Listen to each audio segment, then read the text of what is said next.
घरातलं सारवणं, गाई म्हशी असायच्या, मुलींना करायला लागायचं. आणि जसे सासूच्या मनाप्रमाणे म्हणजे आपल्या मनाप्रमाणे पण नाही, अशी ती त्या लग्न झाल्यानंतर परशुराम पंतांची तिचं गोडबोल्यांच्या ह्याच्या लग्न झालं आणि तिचा संसार सुरू झाला.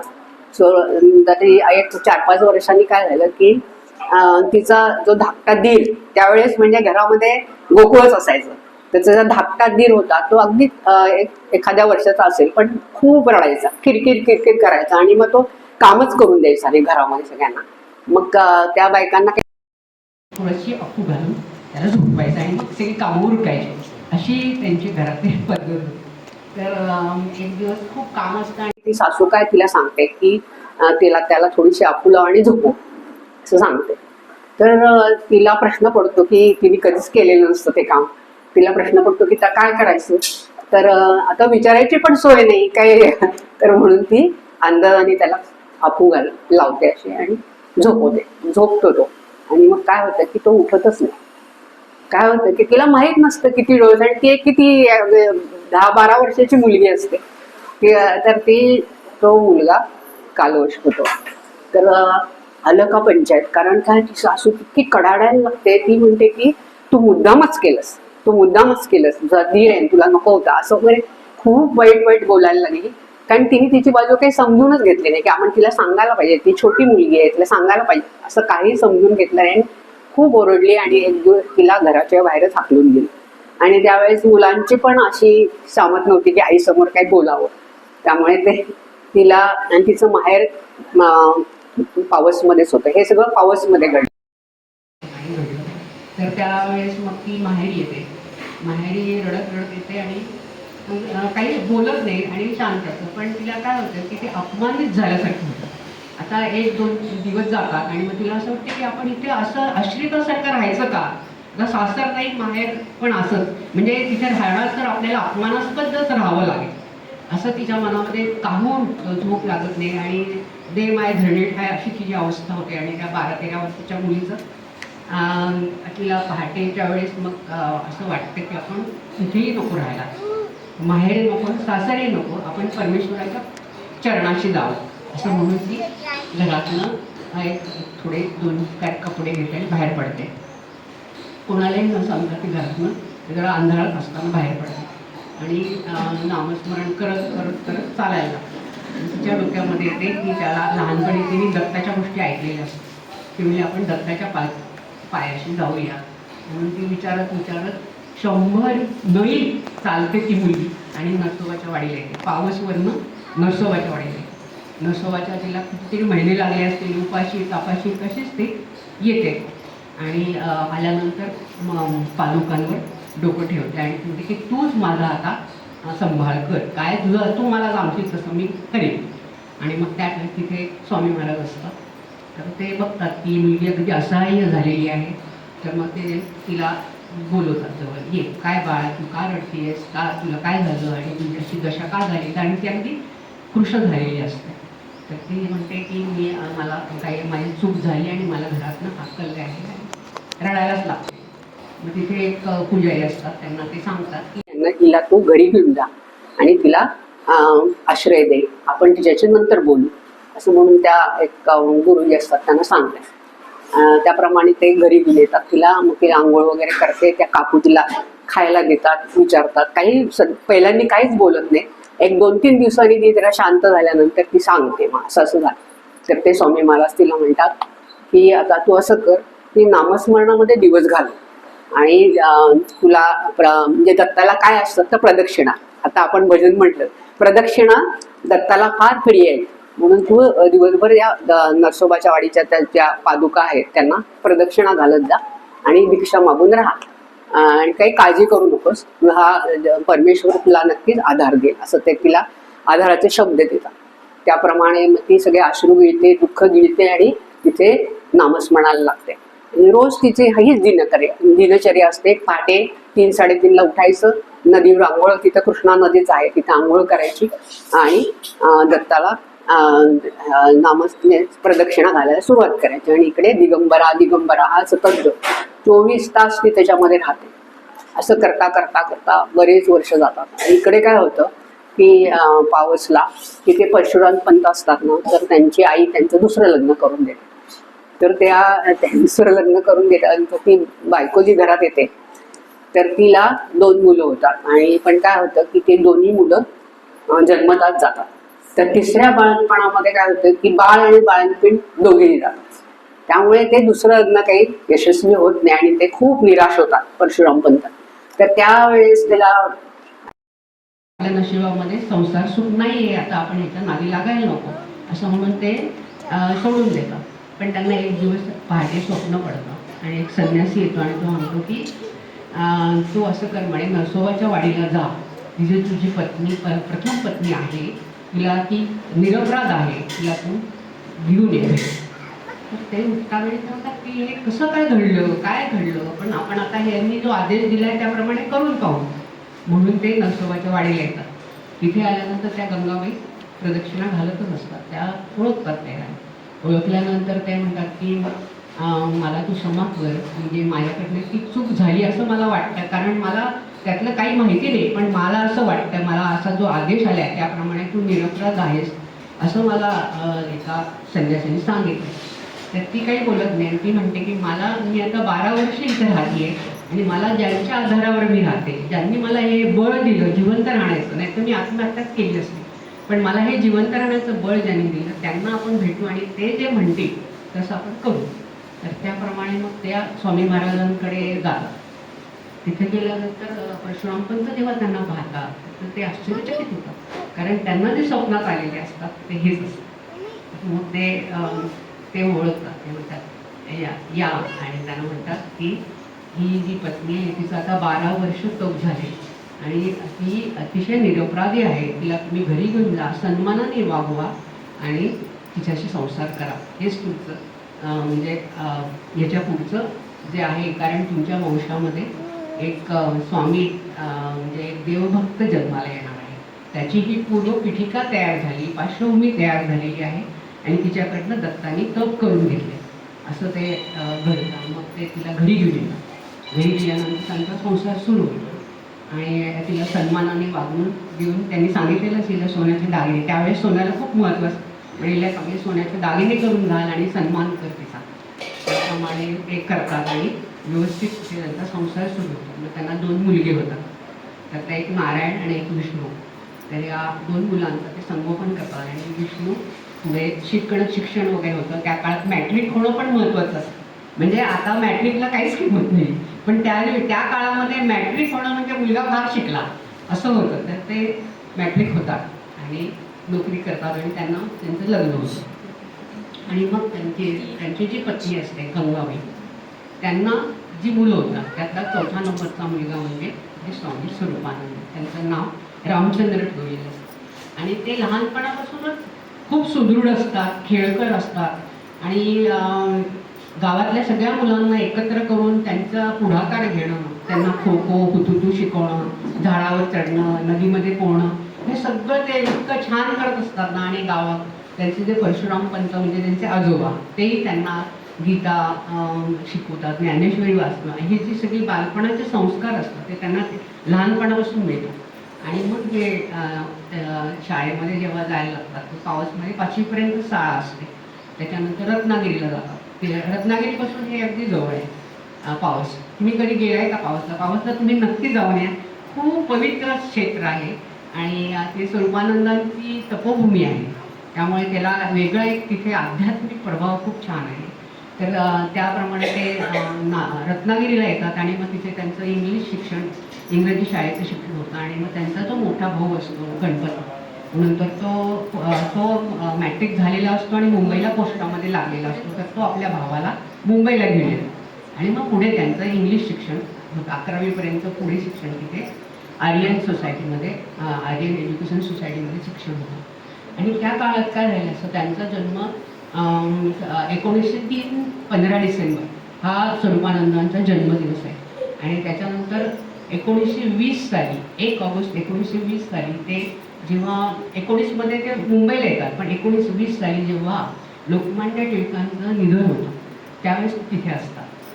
तर त्यांच्या अंत्ययात्रेमध्ये ते सामील झालेले असतात आणि ते प्रखर देशभक्त असतात. कारण त्या परशुराम पंतांनी त्यांना असे संस्कार दिलेले असतात की त्यांचं देशप्रेम जाज्वल्य असतं. आणि जेव्हा ते त्यावेळेस साधारण 19-20 वर्षाचे असतात आणि चांगले तरणेबाण तरुण असतात आणि त्या टिळकांचे विचार त्यांच्यामध्ये रुजलेले असतात. आणि त्यांचं जेव्हा निधन होतं तेव्हा त्यांना अकस्मात असं वाटतं की आकाशच कोसळलं, आता भारताचं काय होणार असं त्यांना. कारण आता कोण आपला नेता आणि कोण तुम्ही या स्वातंत्र्य लढ्यामध्ये कोण आपल्याला पुढे नेणार असा त्यांच्या मनाने विचार असतात. त्यांनी ढसाढस त्या यंत्रामध्ये ते अंत्ययात्रेमध्ये ते रडतात. आणि तो थोडासा 2-4 दिवसाचा काळ गेल्यानंतर एक थोड्यानंतर महात्मा गांधी पुढे येतात. मग महात्मा गांधी आपल्या देशाचं नायक पण त्यावेळेस त्यांनी घेतलेलं असतं आणि त्यांनी असहकार आणि स्वावलंबन हे दोन त्यावेळेस त्यांनी विचार पुढे मांडतात.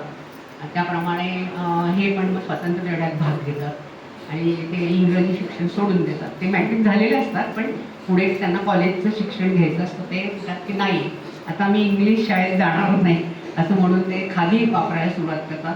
चहा आणि साखर सोडून देतात. त्यांनी आयुष्यभर कधीच चहा घेतला नाही त्यानंतर, आणि साखरे घेतलेले आणि सतत खादी वापरले. आणि ते त्या पुढच्या पिढीला घडवायचं ह्या आणि राष्ट्रीय शाळा त्यावेळेस भरपूर निघतात. म्हणजे खेडोपाडी काय मुलांना शिकवायचं तर त्या राष्ट्रीय शाळेमध्ये शिकवा, इंग्लिश शाळेत शिकवू नका असं एक चळवळ तयार होते. आणि मग ते पावसला परत येतात आणि तिथे राष्ट्रीय शाळा करतात. त्याला स्वावलंबनाश्रम असं नाव देतात. तिथं तेच शिपाई, तेच शिक्षक, तेच सगळं तेच, घरात तिथलं स्वच्छतेचं कामही तेच. आणि असं ते एका तत्वाने भरले जातात आणि त्यांची शाळा चालतात. पहिल्यांदा उत्साहाच्या भरात आजूबाजूचे सगळे लोक त्याच्यामध्ये शाळेत मुलांना घालतात. 40-45 मुले यायला लागतात आणि ते शिकवतात. अतिशय सुंदर शिकवत असतात कारण ते स्वतः खूप विद्वान आणि बुद्धिमान असतात. तर पण काय होतं की 1-2-4 महिने गेल्यानंतर ब्रिटिशांच्या लक्षात येतं की ही नवीन पिढी हे लोक घडवत आहेत. ह्या त्यांच्या लक्षात आहे, त्यांना ते नको असतं ना, देशप्रेम जागृत व्हायला ह्या परक्यांना अजिबात नको असतं. आणि हे लोक हे करतायत म्हणल्याबरोबर ते त्या शाळांवर हे तपासणीचे म्हणा किंवा येऊन त्याची झडती घ्यायला लागतात. आणि काहीतरी तुम्ही वेगळं करताय असं म्हणून काही शिक्षकांना पकडतात. आणि त्यांचा रोष त्या शाळांवर यायला लागतो. आणि तो जो भाग आहे तो त्या पालकांना जरा वाटतं की आपल्या मुलांना पण हा धोका आहे असं म्हणून ते मुलांना काढून घेतात शाळेत. शेवटी त्या शाळा बंद पडायची, कितीतरी शाळा बंद पडतात, 6-7 महिन्यातच बंद पडतात. पण त्याला तोंड देण्यासाठी म्हणून एक खंबीर असं पाहिजे, तसं ते स्वामींकडे होतं. ते शेवटचे 3 विद्यार्थी त्यांच्याकडे राहतात. तर पूर्ण ते 3 विद्यार्थ्यांना पुण्याला नेऊन मॅट्रिक करतात. तो संपूर्ण ती जबाबदारी ते घेतात. म्हणजे कशी जबाबदारी, तर त्यांची आर्थिक जबाबदारी सुद्धा, त्यांची पुस्तकं, त्यांचं राहणं खाणं पाणी सगळं ते घेतात. आणि पुण्यात, कारण पावसच्या शाळेला रजिस्ट्रेशन नसतं, रेकग्निशन नसतं, म्हणून ते पुण्याला आणतात. आणि पुण्याला टिळक विद्यापीठ म्हणून एक मोठी शाळा आहे त्यावेळेसची होती, त्या शाळेमध्ये त्यांचं रजिस्ट्रेशन करून त्यांना ते मॅट्रिक करतात. आणि पुण्यामध्ये त्या मुलांना 3 मुलांना सांभाळले, स्वतः नोकरी करतात. एका प्रिंटिंग प्रेसमध्ये ते नोकरी करतात आणि ते प्रूफ रिडिंग करून घेणं आणि त्याकडे दिवसभर तिथे काम करायचं आणि सकाळ संध्याकाळ स्वतः स्वयंपाक करून त्या मुलांना जेवू घालायचं किंवा शिक्षण द्यायचं. हे सगळी कसरत ते करतात आणि त्या मुलांना ते मॅट्रिक करतात. त्यांची आजारपण पण त्यावेळेस होतात आणि ते खेडेगावातनं पुण्यात आलेले असतात, शहरी वातावरणाची सवय नसते. त्या सगळ्या गोष्टींना ते तोंड देऊन त्या मुलांना शिकवतात. आणि ते जेव्हा मॅट्रिक होतात तेव्हा त्यांची जबाबदारी संपली असं ते विश्वास सोडतात की मी ती जबाबदारी घेतली ती संपली. पण दरम्यानच्या काळात काय होतं की ते 20 वर्ष साधारण असताना त्यांचे जे मामा असतात तर ते बाबा महाराज वैद्य म्हणून जे आहे पुण्यामध्ये आहे, गणेशनाथ म्हणून, ते नाथ परंपरेचे सद्गुरू असतात. तर ते मामा त्यांचे अनुभवित असतात. तर त्यांना असं वाटतं की आपल्या भाच्याने त्यांचा अनुग्रह घ्यावा, कारण तो खूप बुद्धिमान आहे आणि या क्षेत्रात जर आला तर त्याच्या बुद्धीचं खूप ते चांगलं तळपेल आणि त्याचं सार्थक होईल आणि त्याच्या जीवनाचं सार्थक होईल. म्हणून ते त्यावेळेस त्याला पुण्याला घेऊन येतात. आणि म्हणजे त्यांची शाळा इकडे चालू होती, काम चालूच असतं, पण त्या दरम्यान त्यांना घेऊन जाण्याचा त्यांचा अनुग्रह त्यांना मिळतो. बाबा महाराजांना पण खूप आनंद होतो. जसं रामकृष्ण परमहंसांना आनंद का झाला तर विवेकानंद नरेंद्रनाथ माझ्याकडे आला, कारण त्यांचं जे सामर्थ्य असतं ते त्यांना कोणाला तरी द्यायचं असतं. शिष्याला चांगला शिष्य मिळणं हे सुद्धा गुरुचं भाग्य असतं. कारण आता सखाराम महाराजांचं आपण जे सगळं करतोय त्यांना किती आनंद होत असेल की हे शिष्य माझ्यासाठी झटताय करताय. तर या गुरुला आनंद कशात असतो तर या शिष्याचं उत्थान कसं होईल. त्याप्रमाणे स्वरूपानंदांचं त्यावेळेचं नाव रामचंद्र असतं. रामचंद्र माझ्याकडे आला आणि म्हणून त्यांना खूप आनंद होतो आणि त्याला अनुभव देतात आणि त्यांची भूमी तयारच असते. त्याच्यामुळे त्यांना सोहम साधना जी नाथ परंपरेचं द्योतक आहे ती त्यांना ते देतात. तर सोहम साधनेचं ते मूळ आहे ते म्हणजे कुठल्याही संप्रदायात तुम्ही असा तुम्हाला शेवटी सोहमकडेच जावं लागतं. हा म्हणजे तत्वमसी मी ईश्वरी तत्व आहे तर त्याशिवाय आपण जगूच शकत नाही ना. म्हणजे जगण्यासाठी म्हणजे जे शक्ती प्राप्त होते आपल्याला ती ईश्वरीय शक्ती आहे आणि ती असल्याशिवाय आपण जगू शकत नाही. आपल्या जे पूर्ण शरीर जे चालतं आता आपण सफरचंद खाल्लं तर त्याचं रक्त कसं होतं. रक्त होण्यासाठी आणि ते सुद्धा आपल्याला काही त्रास न होता कळत सुद्धा नाही आपल्याला की त्याचं नखं कशी झाली केस कसं झाले रक्त कसं झालं हाडं कशी झाली हे कळत सुद्धा नाही आपल्याला. आपण जे अन्न खातो त्याच्यापासून जे पाणी पितो त्याच्यापासून आपल्याला शक्ती कशी मिळते त्यातली शक्ती त्याचं रूपांतरण आपल्या शक्तीमध्ये होतं. तर हे कसं होतं तर आपण झोपलेलं असतो तरी कळत नाही चालतो बोलतो फिरतो काही कळत नाही. यंत्र आपलं 24 तास चालू आहे. तर हे कशामुळे चालू आहे तर त्या शक्तीमुळे चालू आहे. तर त्या शक्तीचं ज्ञान करून घेणं म्हणजे सोहम. सोहम हा मुळीच अवघड नाही आहे पण तुम्हाला थोडासा वेळ घेऊन की मी तो आहे मी तर ईश्वरी शक्ती आहे हे जाणून घ्यावं. आणि हे स्वरूपानंदांनी लगेच जाणलं कारण त्यांची भूमी तयार होती त्यांचं वाचन झालेलं होतं त्यांची लहानपणापासूनचे संस्कार सगळे होते त्याच्यामुळे त्यांना ते लगेच त्यांनी ग्रास्प केलं. त्यांची ग्रास्पिंग पॉवर खूप होती आणि साधना सुरू केली. इकडे त्यांच्या शाळेचं सगळे व्याप चालू होते आणि त्यांची साधना पण चालू होती. आणि ह्या दरम्यान काय झालं की भारत हे मिठाचा सत्याग्रह भारत छोडो हे सगळ्या चळवळी आल्या.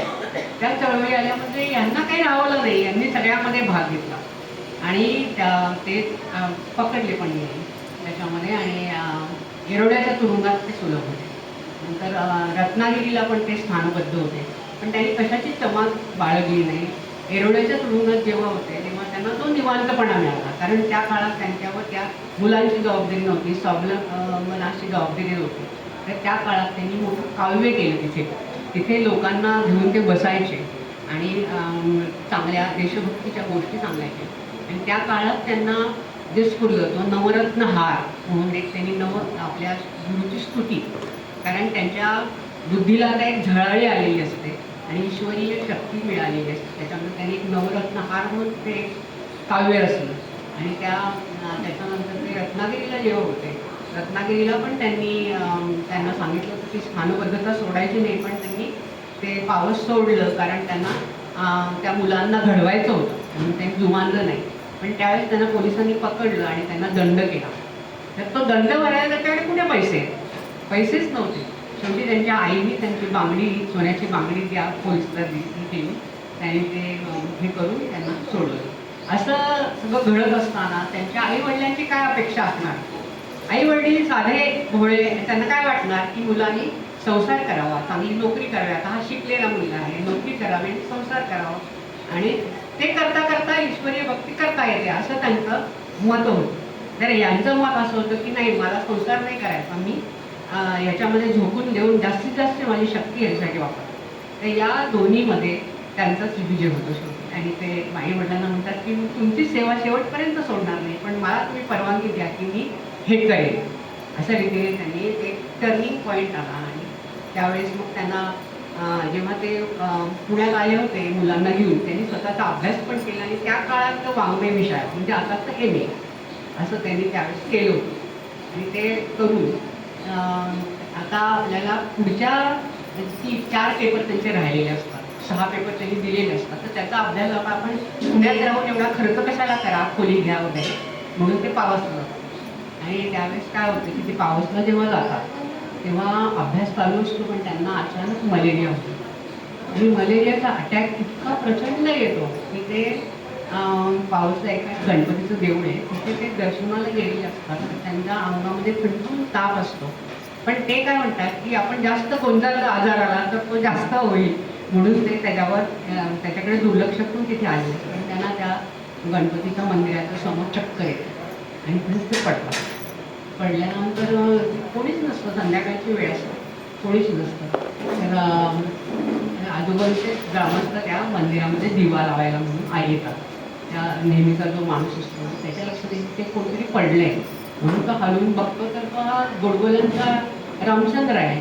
तर ते गेल्यानंतर तो आरडाओरडा करतो आणि तर त्याला भरपूर ताप आलेला असतो आणि गलितगात्र झालेला असतो. तर याला उठवून सुद्धा नेणं शक्य नसतं. त्यावेळेस तुम्हाला पुण्यातले आंबेवाले देसाई माहीत असतील. देसाईंचे आंबे खूप प्रसिद्ध आहेत. तर ते देसाई म्हणजे पावसचे राहणारे असतात. तर त्यांचा जो मित्र असतो म्हणजे अण्णा देसाई, तो त्याला चांगला पैलवान असतो. तो त्याला खांद्यावर घेऊन त्यांना घरी घेऊन येतो आणि त्यांची परिस्थिती अशी होती की ते अण्णा देसाई स्वतः, त्यांचा जो बाबा देसाई म्हणून त्यांचा मुलगा असतो तो आयुर्वेदिक डॉक्टर असतो. तो त्यांची नाडी बघतो आणि म्हणतो की खूपच क्षीण झालेली आहे आणि शक्ती खूप त्यांची कमी झालेली आहे. तर त्यांना ते झोपवतात आणि काय झालेलं असतं की ते बेशुद्ध अवस्थेत गेलेले असतात. त्यांना काही सुचत नसतं. तर त्यांची आई खूपच रडत असते आणि त्यांचे वडील मुंबईला सर्व्हिस करत असतात. त्यामुळे आई एकटीच असते. तर ते बोलवून घेतात सगळ्यांना आणि मग त्यांचे पुतणे भाऊ भाऊजे सगळे येतात 2 दिवसात आणि त्यांची सेवा करतात. त्यानंतर त्यांच्या लक्षात येतं की यांना डोळे उघडायला सुद्धा त्रास होत आहे, इतका अशक्तपणा त्यांना आलेला असतो.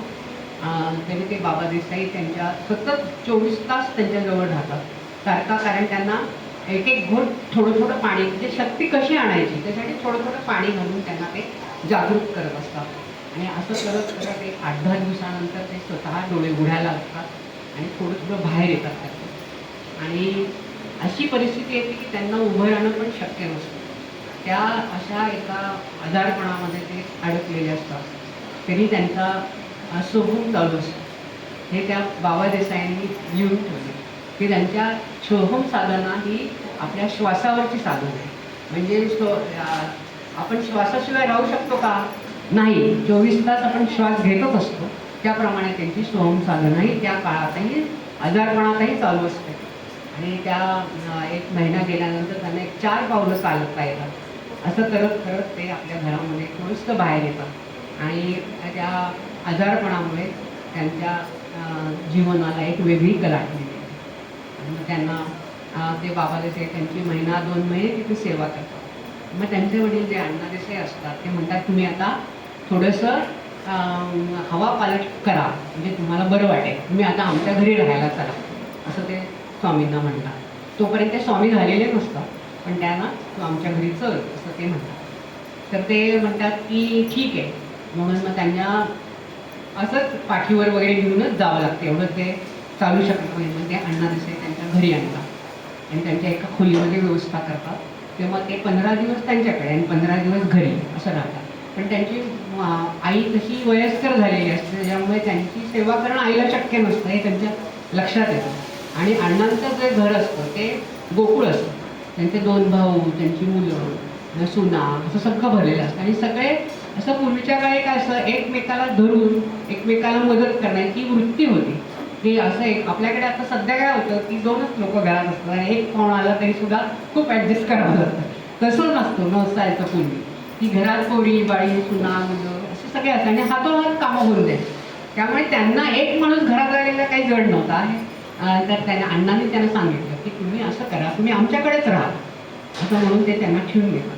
म्हणजे हा मोठेपणा जो मनाचा आहे तो पूर्वीच्या काही त्या पूर्वजांकडे होता, म्हणून ते समाधानी आणि सुखी होते आणि त्या समाधानामुळे त्यांना आनंद होता. तर त्या देसायांकडे ते राहतात आणि त्यांची प्रकृती बऱ्यापैकी सुधारायला लागते आणि ते साधनेला लागतात. तर सांगायची गोष्ट अशी की ते 40 वर्ष तिथे राहिले. तर कोणी सांभाळलं त्यांना? त्यांच्या एका मित्राने सांभाळलं आणि त्यांनी तिथे परखड साधना केली, सोहम साधना इतकी परखड केली आणि त्याची जी उच्चावस्था असते ती त्यांनी गाठली. तर ह्याच्यामध्ये तुम्हाला मी 1-2-3 प्रसंग असं सांगते की जेव्हा ते मी पुण्याला अनुग्रह घेतला त्यावेळेस त्यांच्या असं लक्षात आलं की बाबा त्यांचे जे बाबा महाराज वैद्य ज्यांचे गुरु होते तर ते हस्तलिखित ज्ञानेश्वरी वाचायचे. तर त्यावेळेस छापण्याची कला एवढी प्रगत झालेली नव्हती. तर ती लिहिलेली ज्ञानेश्वरी ते वाचायची. तर ती ज्ञानेश्वरी इतकी जीर्ण झाली होती की आपण जी पूर्णाची शिळी पोळी असते ती उचलल्यावर कसे तुकडे पडतात तसे त्याचे तुकडे पाडायचे असे. पण त्यांनी ती जीवापलीकडे सांभाळून ठेवलेली होती आणि तेच ती वाचायची. तर त्यांच्या जेव्हा लक्षात आलं स्वरूपानंदांच्या की आता यांना ह्याची वाचणं पण अशक्य आहे, तर ते असं ठरवतात, मनाचे निश्चय करतात की आपण ही पूर्ण ज्ञानेश्वरी लिहून काढायची आणि त्यांना हस्तलिखित द्यायचं. आता ज्ञानेश्वरीच्या 9,000 ओव्या त्या लिहायचं त्यांचा निर्धार होतो. ते पावसला येतात किंवा चांगला कागद घेतात, चांगल्यातला चांगला कागद ते विकत आणतात, स्वतः शाई तयार करतात आणि बोरू तयार करतात आणि ज्यांना जाणकार लोकांकडनं ते सगळं करून घेतात. आणि ते स्वतःवर एक सेल्फ इम्पोज डिसिप्लिन लावून देतात की मी रोज 100 ओव्या लिहिणार. त्यांचे तर अगदी टू मच बिझी असं हे असतं आयुष्य, कारण ते शाळा त्यावेळेस चालवत असतात. पण ते स्वतः ते वेळ काढतात आणि रोज ज्ञानेश्वरीच्या 100 ओव्या लिहायच्या. आणि ते त्यांचं अक्षर इतकं सुवाच्य असतं आणि एकही खाडाखोड करायची नाही. हा अक्षर चुकला आहे, ही दीर्घ तर असतो पाहिजे, असली भानगड नाही, ते स्वच्छ लिहायचं असं ते स्वतः. आणि जर 100 ओव्या लिहून झाल्या नाही तर स्वतःवर एक शिक्षा लावून देतात. ते म्हणजे ज्ञानेश्वरीचा 11वा अध्याय वाचायचा.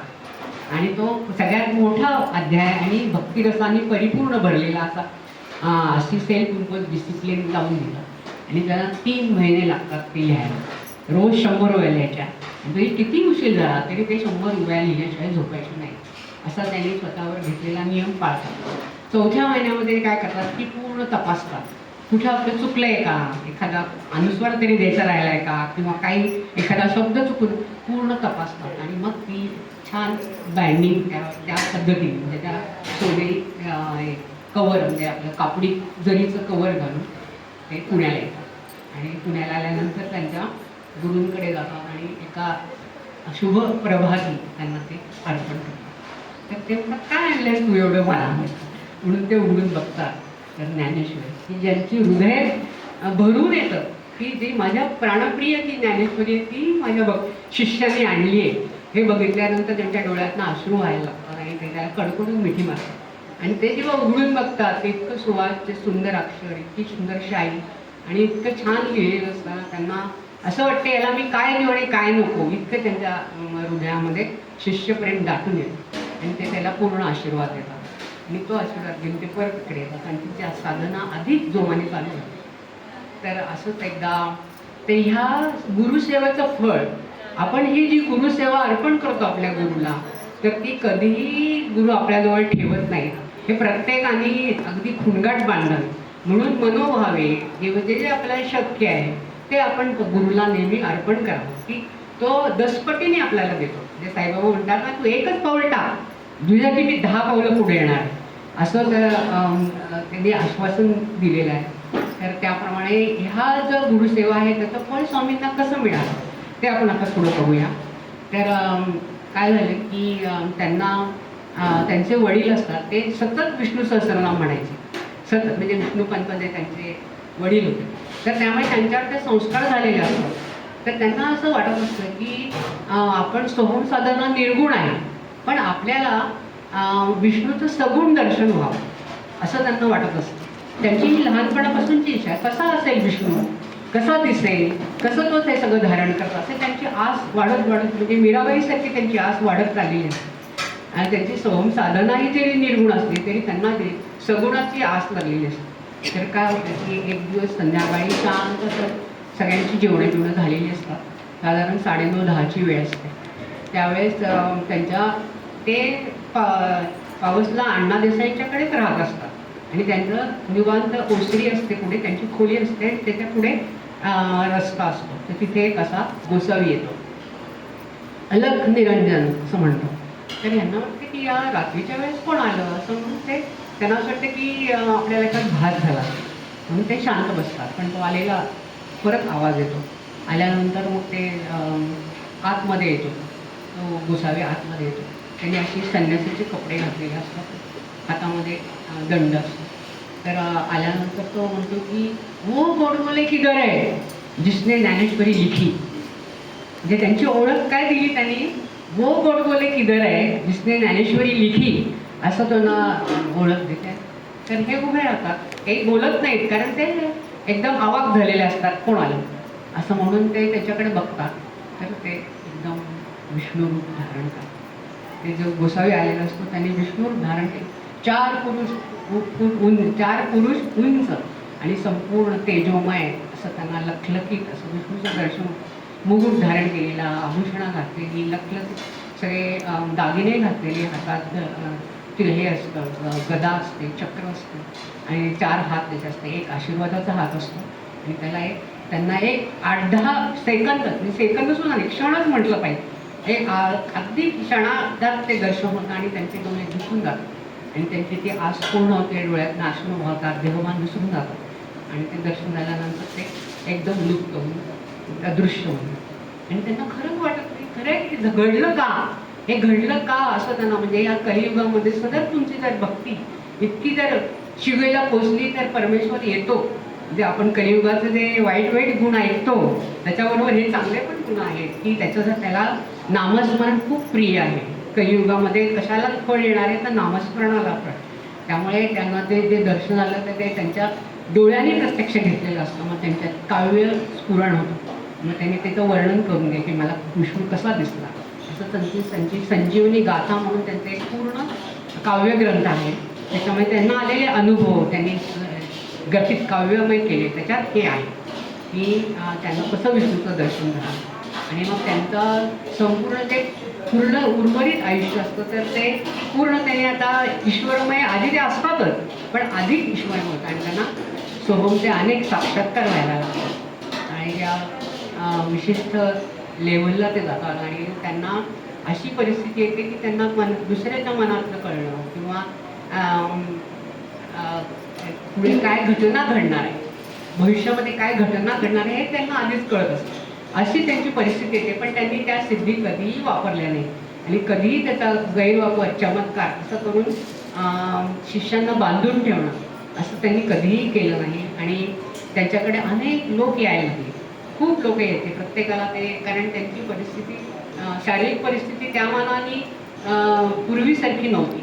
म्हणून त्यांनी काय करायचं ते की आला कोणी की त्याला सोहमसाधनाचं द्यायची पण ठराविक वेळेला आणि तो आला की त्याला ती संजीवनी गाथा त्यांची द्यायची. त्यातनं त्याला सांगायचं की तू पान उघड. मग त्यातनं त्यांचा जो अभंग यायचा तो त्याला मार्गदर्शन, त्याच्या जीवनाला मार्गदर्शन होईल असाच तो अभंग असायचा. तो त्याच्याकडनं वाचून घ्यायचे आणि मग त्यांची सोहमसाधना कशी करायची असं त्याला ते समजून सांगायचे की झालंय. म्हणजे हे 5-7 मिनिटामध्ये त्याला तो अनुग्रह द्यायचा असं होतं आणि ठराविक वेळेला ते दर्शन द्यायचे त्या खोलीमध्ये. बाकीचे त्यांच्या 24 तास ते त्यांच्या साधनेमध्ये असतात. मग त्यांना अशी परिस्थिती होती की ते सतत त्या ब्रह्मानंदामध्ये असल्यामुळे या भौतिकाचं भान त्यांना नसायचं, भौतिक मापदंड त्यांना लागायचे नाही. अशी परिस्थिती येते. म्हणजे रामकृष्ण परमहंसांची पण तुम्ही जर चरित्र वाचलं असेल तर त्यांचीही अशी भावावस्था व्हायची की त्यावेळेस ते भान विसरून जायचं. म्हणजे आपल्याला भौतिकाचं खूप असं वागायला पाहिजे, तसं वागायला पाहिजे, असे कपडे घालायला पाहिजे, हे सगळे जे आपले असतात ते त्यामध्ये त्या ज्या समाधीच्या काळामध्ये ते भान विसरलेले असतात. अशी परिस्थिती असल्यामुळे मग देसाई काय करतात की त्यांना सेवेकरी ठेवतात. म्हणजे ती मुलं त्यांच्या आसपास राहतील असं करायचं. आणि त्यांचं जेवण म्हणजे काय तर फक्त 4 घास भात आणि 4च पडवळाच्या फोडी. म्हणजे ती भाजी कशी करायची तर त्यांना देसाईंची एक बहीण बालविधवा होती ती त्यांच्याकडे होती तर ती त्यांना स्वयंपाक करून द्यायची. ती कुठलीही फॅमिली कुठलंही फंक्शन असलं तरी कधीही गेली नाही. ती 40 वर्ष त्यांच्या स्वयंपाकासाठी तिथं राहिली आणि कुणाची मुंज कितीतरी नातेवाईक किती मुंज असो लग्न असो असं कधीही तिने घर सोडलेलं नाही. आप्पांचा स्वयंपाक करायचा मला आप्पांचा असा तिने ध्यास. म्हणजे परमेश्वरी योजना तशी तयार होते त्याप्रमाणे तिची योजना तयार तिथे झालेली होती. आणि ती कसं करायची भाजी तर पातेलं ठेवायचं, त्याच्यात थोडंसं गरम झालं की पाणी घालायचं, पाण्याला उकळायला त्या पडवळ्याच्या 4-5 फोडी घालायच्या, एवढंसं मीठ घालायचं, नुसतं थोडंसं कण घालायचं, झाली भाजी. अशी भाजी ते खायची. म्हणजे कारण या परिस्थितीमध्ये गेल्यावर या आत्मस्थितीमध्ये गेल्यानंतर अन्नाची फारशी गरज लागत नाही. म्हणजे आपण जसं जसं परमेश्वराकडे जातो ना तसं आपल्या अन्नाची गरज कमी होत जाते आणि कमी अन्नामध्ये सुद्धा आपलं पोषण होतं, कारण परमेश्वरच स्वतः त्याचं पोषण करत असतो. म्हणजे या भौतिकातनं आपण थोडं बाहेर पडायला लागतो, अशी त्यांची स्थिती झाली असते. आणि त्यांची निसर्गावर सुद्धा सत्ता येते, आत्मस्थितीत जे जातात त्यांची. तर एकदा काय होतं की पावसमध्ये आंब्याची म्हणजे अशी मैलोन मैल आंबा इतकं तिथे आंब्याचं पीक आहे. म्हणजे संपूर्ण कोकणातच ते भाग आहे. तर एकदा खूप वादळ येतं, इतकं वादळ येतं की झाडं उन्मळून पडायला लागतात. तर यांना घरातले लोक त्या देशांचे ते खूप घाबरतात आणि ते म्हणतात सगळ्यांनी ओसरीवरून बसा, एखादं घर पडेल, घरातनं झाडं पडतील वगैरे वगैरे. म्हणून ते आप्पांना पण म्हणतात तुम्ही पण या बाहेर. तर ते त्यांच्या खोलीवर एक फणसाचं झाड असतं. तर सगळ्यांना वाटतं की एखाद्या वेळेस ते पडलं तर आप्पांना काय होईल, ह्या काळजीने ते म्हणतात सगळे लोक.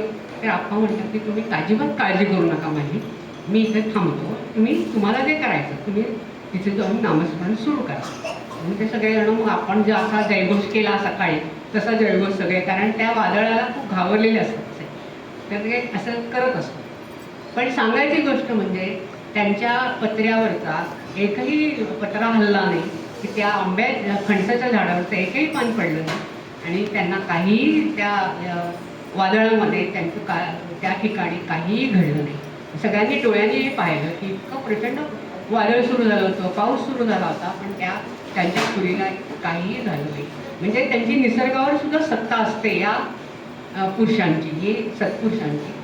तर आता आपण म्हणजे आता बऱ्यापैकी मी सांगून झाले, त्यांना सांगण्यासारखं खूप आहे. म्हणजे त्यांना अतिशय हे लोक समाजाला आपल्या लोककल्याणासाठी कसं आयुष्य घालवतात याच्यासाठी संतांसारखं म्हणजे आदर्श कोणी नाही, त्यांचं आपण कसं अनुकरण करावं हे सांगण्यासाठी आपण चरित्र बघत असतो. तर त्यांच्या आता शेवटचं एकच त्यांच्या बाबतीतचा प्रसंग सांगते की त्यांना खरं जिवंत ज्ञानेश्वरांनी जशी समाधी घेतली तशी स्वरूपानंदांना संजीवन समाधी घ्यायची होती. पण सरकारने असे नियम आणले होते की तुम्ही जिवंत समाधी घेऊ शकत नाही, असे सरकारी नियम त्यावेळेस म्हणजे अजूनसुद्धा आहेत. आता सध्याच्या काळात त्याच्यावर बंदी आहे, म्हणजे कारण काय त्याचा दुरुपयोग पण होऊ शकतो असं सरकारचं मत. म्हणून त्यांनी समाधी मी घेणार आहे हे सांगितलं. आणि त्यांनी 15 डिसेंबर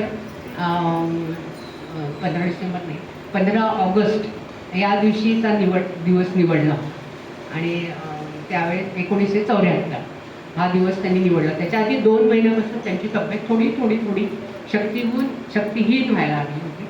आणि त्यावेळेस असं झालं की 15 दिवस आधी एक वानर त्यांच्या खोलीवर येऊन बसलो. म्हणजे असं धष्टपुष्ट चांगलं मोठं वानर होतं, जणू काही मारुतीच आलाय असा येऊन बसलेला होता. आणि किती सगळं लोकांनी हाकललं तरी ते गेला नाही. लोकांना वाटायचं की तो काहीतरी नुकसान करेल, स्वामींना काहीतरी त्रास होईल, पण तो गेला नाही, तो तिथंच बसून राहिला. आणि फक्त लोकांनी त्याचा नाश सोडला. समाधी कशी बांधायची, त्यांचं जे राहतं घर होतं तिथे त्यांनी समाधीस्थान पक्क केलं होतं, तिथे माझी समाधी बांधा असं आधीच सांगून केलं. कशी बांधायची तर सज्जनगडावरचे स्वामींना त्यांनी बोलवलं होतं, रामदासींना बोलवलं होतं. आणि त्यावेळेस खाली गाईच्या शेणाचं सारून पवित्र करायचं, मग त्याच्यावर तुळस घालायची, मग त्याच्यावर चंदन घालायचं, त्याच्यावर कापूर घालायचा, असे ते थर देत देत तो देह कसा ठेवायचा, त्याच्यासमोर काय ग्रंथ ठेवायचे हे सगळं त्यांनी लिहून ठेवलं होतं. आणि त्यांना ती समाधीची जेव्हा वेळ आली तेव्हा त्यांनी ओम रामकृष्ण हरी हा जो जप होता तो 48 तास चालू होता त्यांच्या खोलीमध्ये. आलटून पालटून अखंड जप चालू होता. ओम रामकृष्ण हरी, ओम रामकृष्ण हरी, ओम रामकृष्ण. ते 8 तास झाले की दुसरी मुलं अशी याच्यासारखी मुलं, या दोघांसाठी अशी मुलं त्यांनी. आणि आता सांगायचं तेवढं थोडंच आहे, त्या मुलांना कोकणातल्या मुलांना त्यांनी आधार देऊन मुंबईला नेऊन शिकवलं होतं. म्हणजे ज्यांच्याकडे ते लोक आणून पैसे द्यायचे ना, त्यांनी त्याचा वापर काय केला तर या मुलांसाठी, मुलांना कसं वर आणता येईल, त्यांना पुढे कसं, अशी त्यांनी फॉरेनमध्ये त्यांची मुलं गेली होती, असे त्यांनी त्या पैशाचा वापर केला. आणि ती मुलं तिथे अखंड ओम रामकृष्णाचा 48 जप झाला. आणि त्यांनी 15 ऑगस्ट 1974 देह ठेवला. अगदी आनंदामध्ये त्यांच्या चेहऱ्यावरचं हास्य कायम होतं आणि त्या ह्याच्यामध्ये त्यांनी देह ठेवला. ती जी त्यांनी नंतर जे सांगितलं होतं त्याप्रमाणे त्यांना लगेच पद्मासनामध्ये बसवण्यात आलं, एका रथावर घालण्यात आलं. त्याची सगळी तयारी आधी करून घेण्यात आली. मग दुसऱ्या दिवशी त्यांना मिरवणूक काढून त्यांच्या देसाईंच्या घरापासून जवळजवळ 1-1.5 किलोमीटरचं ते अंतर होतं, तिथे नेलं. आणि त्या गुंफे आधीच तयार करून ठेवली होती. ती गुंफा तुम्ही पावसला गेलात तर तुम्हाला हे सगळं बघायला मिळेल. तुम्ही अवश्य जा तिथे. आणि ते अतिशय पवित्र स्थान आहे. मग त्यांना तिथे त्यांनी सांगितलं त्याप्रमाणे बसवण्यात आले. आणि त्यांना जे रामदासी आले होते त्यांनी मंत्र म्हटले आणि त्यांना त्यांचे जे शिष्य होते त्यांनी 3 शिष्यांना त्यावेळेस आपली उत्तराधिकारी केलेलं होतं. तर ते पण तिथे हजर होते आणि सांगितल्याप्रमाणे त्यांनी सगळं केलं. तर त्यावेळेस असं झालं की सत्यदेवानंद म्हणून त्यांचे जे शिष्य होते त्यांना असं वाटलं की स्वामींनी काय केलं होतं स्वरूपानंदांनी की जी ज्ञानेश्वरी आहे त्याचं अभंग ज्ञानेश्वरी म्हणून त्याचं आत्ताच्या सध्याच्या मराठीमध्ये त्याचं अभंग म्हणून भाषांतर केलं अभंग पुस्तकामध्ये. तर ती ज्ञानेश्वरी ठेवा असं त्यांनी स्वरूपानंदांनी सांगितलं होतं की माझ्या शेवटी माझ्याकडे संजीवन गाथा, अमृतानुभव आणि अभंग ज्ञानेश्वरीचे ग्रंथ माझ्याजवळ ठेवा असं सांगितलं. पण सत्यदेवानंदांना असं वाटलं की मूळ ज्ञानेश्वरी ठेवलेली स्वामींना जास्त आवडेल असं त्यांच्या मनामध्ये विचार आला. म्हणजे मी फक्त एक एवढा प्रसंग सांगते. आणि तर त्यांना असं वाटल्यानंतर मग त्यांनी त्या सेवेकरी मुलांना पाठवलं, जा रे स्वामींच्या अंथरुणाच्या तिथे नेहमीच ठेवलेली असते ती घेऊन ये. तर त्या मुलाच्या मनामध्ये असं होतं की स्वामींनी सांगून ठेवले अभंग ज्ञानेश्वरी, पण सत्यदेवानंद सरस्वतींबरोबर कोण बोलणार, कोण त्यांना विरोध करणार, म्हणून तो आपला जातो आणि त्या खोलीमध्ये जातो आणि त्यांची नेहमीची जागा ठरलेली त्याला माहीत असते. तो सेवेत तर तिथं जातो आणि ती ज्ञानेश्वरी बघतो. तिथे ज्ञानेश्वरी नाही. त्याला असं वाटतं की ही ज्ञानेश्वरी गेली कुठे. सगळ्या खोलीभर शोधतो, सगळी कपाटं शोधतो, कुठेही त्याला ती मूळ ज्ञानेश्वरी मिळत. तो परत गेला तरी सांगतो त्यांना की स्वामी तिथे नाही आहे ज्ञानेश्वरी, मी सगळं पाहिलं. परत 2-3 जण जाऊन बघतात, कुठेही त्यांना ज्ञानेश्वरी सापडत नाही. मग त्यांचा निरुपाय होतो आणि त्यांना अभंग ज्ञानेश्वरी ठेवायला त्याप्रमाणे ठेवतात. आणि मग ते त्यांच्या शास्त्रोक्त पद्धतीने ते बंद करून वर परत चंदनाचं असतं, तुळशीचं असतं, असं ते कस्तुरी ठेवतात. असं त्यांचं त्या रामदासीप्रमाणे सांगतात, कारण त्यांना ती माहीत असते कशी ती करायची. त्याप्रमाणे ती समाधी बंद होते आणि त्याच्यावर ओम रामकृष्ण हरी असा सगळे लिहितात, सोहम लिहितात आणि त्यांची समाधी होते. आणि मग सगळेजण परत दर्शन घेण्यासाठी खोलीत येतात. खोलीत जेव्हा येतात ती ज्ञानेश्वरी तिथंच असते. तिथंच सगळेजण बघतात.